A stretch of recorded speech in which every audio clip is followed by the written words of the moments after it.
Hello everyone, welcome to the Concern Podcast, where we unpack political, social, economic, and cultural stories shaping our world. I am Emmanuel Taban.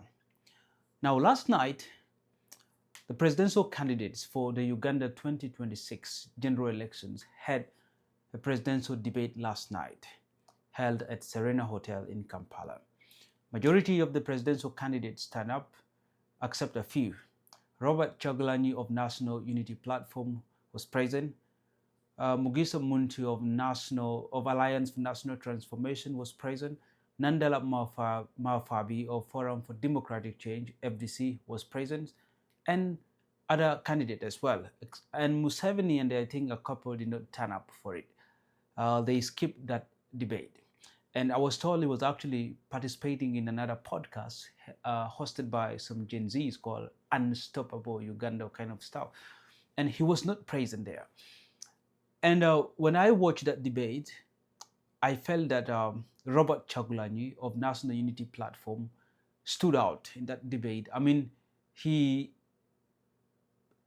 portrayed an exceptional character during the debate. He was eloquent, he was articulate, and he displayed some kind of humor as well while in the debate. And I feel that he walked away with the day.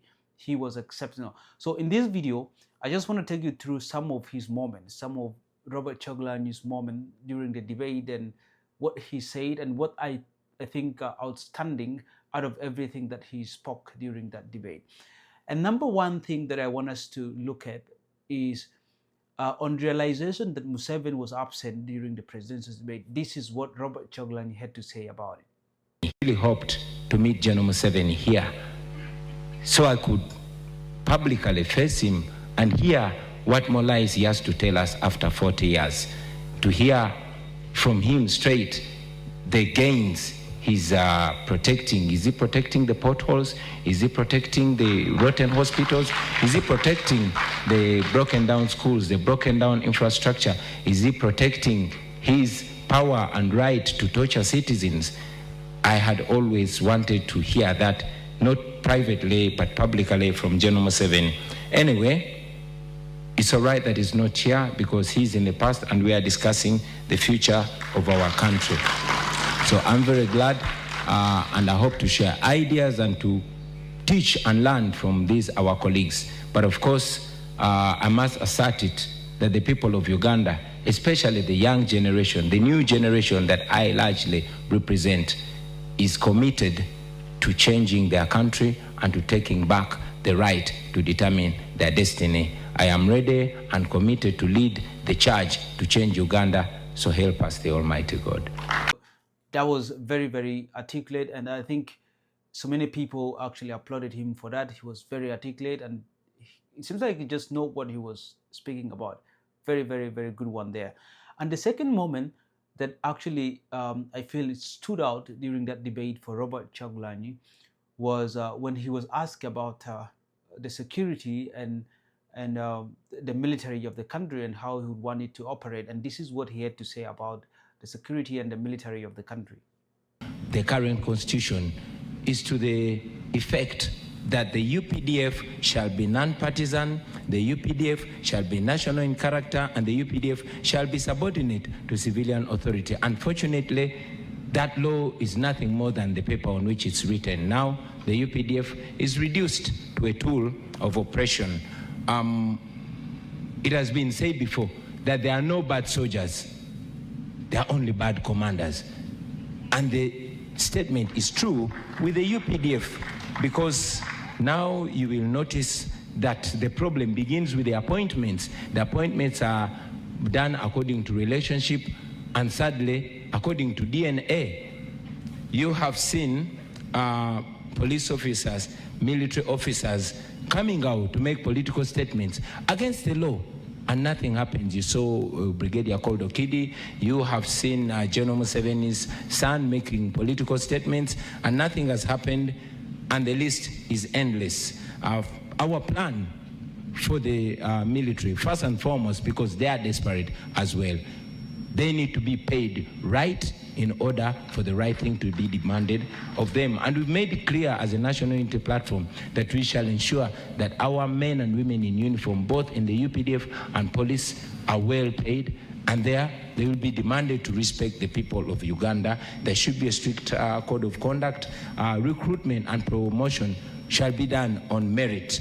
And also, it's very, very important for me, on behalf of the National Unity Platform, to commit that while I'm president, I will never, ever use the military or the police to play politics. Now, and that was yet another outstanding moment there for Robert Kyagulanyi. Now, the most important and outstanding moment for Robert Kyagulanyi was during the end of the debate. He gave an outstanding conclusion, a very, very, very detailed and an excellent, I would say, conclusion. This is what he said in his closing remarks. In a time where a country is completely captured, I want you to know that a new Uganda is possible. A new Uganda can come, and it's by you and me. Ladies and gentlemen, I come to you as a typical Ugandan. I've grown up in your faces. I've grown up from the lowest of society to here where I am today. I am a symbol of resilience, a symbol of discipline. I came from the ghetto, the worst of character, but to be that I'm a happily and decently married man, well educated and all that, that speaks of my character. Ladies and gentlemen, I present myself to this generation, to unite this generation, to uplift this generation, to stop tribalism, to unite the country. And with your support, with your endorsement, I am sure we can all change Uganda. I've said it before and I say it again. I don't present myself as the most capable or the most educated or the oldest or the most experienced, but the most committed to lead this generation out of slavery. When you vote for me, when you vote for the National Unity Platform, you'll be voting to end 40 years of dictatorship. You will be voting for servant leadership. I present myself not as a boss, but as a servant. And most importantly, we as a nation will be able to march forward together. Therefore, ladies and gentlemen, please remember that we have an opportunity to redefine our history, an opportunity to start over again. This opportunity is coming on the 15th of January to end the hate, to end the historical injustices, to end tribalism, and to rebuild our country. I am sure Ugandans, especially the young ones, love each other. They want to live together, but they are stuck in the past. It is our opportunity to unchain and unhinge and move forward. Therefore, I call upon all of you to vote for me. Yes, I have the highest respect for all these contenders right here, but I'm the best choice. The people of Uganda have shown it to you. It is only a pretender that will not agree that the person elected to be president of Uganda in 2021 was Kyagulanyi Ssentamu Robert. The people of Uganda have consistently shown it to you, from the north to the south, from the east to the west. None of the candidates can win me in an election, even in their own backyard.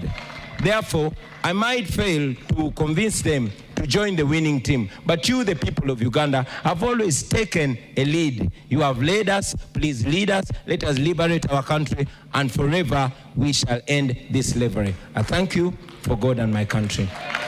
For these reasons, I feel Robert Kyagulanyi shone during the day. He shined during the day. He was outstanding. And I feel he walked out with the day. Tell us in the comment section who you think won the debate last night, and what is your comment about the whole debate that happened last night. You can put it on the comment section. And again, if this is your first time watching a video on this channel, please subscribe, like, comment, and if the videos interest you, of course, share with your colleagues. It's a way of making this channel grow, and when it grows, it makes us proud and motivates us to make more videos back